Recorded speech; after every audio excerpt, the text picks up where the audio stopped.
Okay, so somebody asked how a Zoom recorder would work for an audio interface, and here's my setup in my messy office at the moment. And what I've got my MacBook Pro here with an adapter, and it's plugged directly into USB-C. And this is it. When you plug it in, it asks how you want to use it. You just have to choose USB audio interface. In fact, I don't know if it'll do it if I unplug it. Let's see. Goodbye, see you.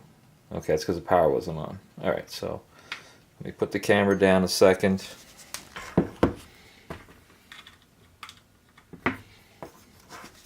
Okay, so now we plugged it back in. Let's turn it on. Loading. Okay. Let's see what it says here. SD card access. Okay, so see what it says? It says SD card reader or audio interface. So what you want to do is go down to the menu here, select audio interface. I'm going to select stereo so it uses the built-in capsule. I'm going to let it power itself from my Macintosh. Oops. Okay, and there it goes. It's now hooked up.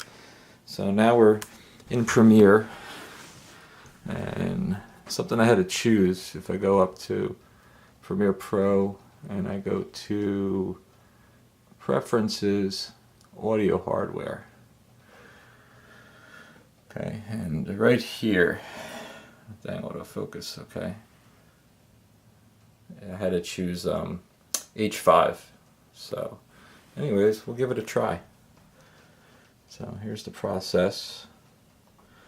So to record from it, and just bring it so I can talk into it, just come over here on the timeline and hit, I'm just using a random clip. I'm actually going to mute the audio so we don't hear the audio from the clip, and choose record voiceover.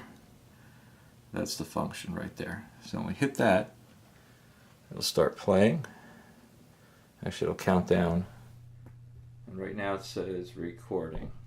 So if I talk into this, in fact, I'll sync it later. But right now I'm recording an audio track. So here I am at a distance. I said I'll dub this in later. It's very echoey from a distance, and of course if you bump anything, it's really terrible. Okay, so that's about it. We'll just hit stop, and now it rendered this small piece here on the timeline. So I'm going to save that as an audio file, go back, and then combine that with this footage I just shot here.